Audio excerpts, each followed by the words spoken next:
Hello guys, এই তো এখানে আমি। দেখে বলো তো কোথায় এসেছি আজকে। আশা করি এতক্ষণে সবাই বুঝে গিয়েছো কোথায় এসেছি, কারণ ফেসবুকে জায়গাটা এত বেশি ভাইরাল হয়েছে।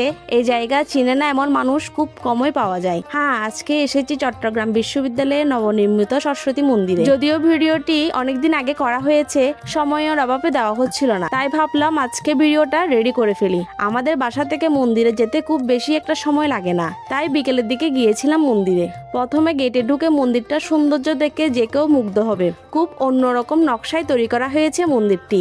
মন্দিরে ঢোকার মুখে বড় করে লেখা আছে মন্দিরের নাম।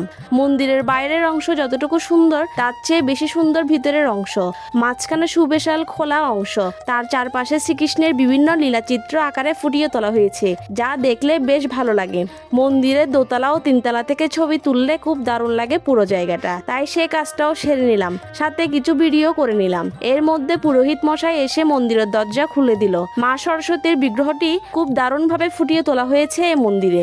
আমরা যখন গিয়েছিলাম তখন দর্শনার্থী খুব কমই ছিল, তাই খুব ভালোভাবে ছবি তুলে নিতে পেরেছিলাম। মন্দিরের সামনে সিঁড়িটা খুব দারুণ লাগছিল দেখতে, যেখানে সবাই একসাথে বসে সেলফি তুলে নিলাম। মন্দিরটা আসলেই খুব চমৎকার। যারা এখনো মন্দিরটি দেখোনি, অবশ্যই একবার দেখে আসবে। আর হ্যাঁ, মন্দিরের পাশে একটি সুন্দর বৌদ্ধ মন্দির আছে, অবশ্যই সুযোগ পেলে ওই মন্দিরটাও দর্শন করে আসবেন।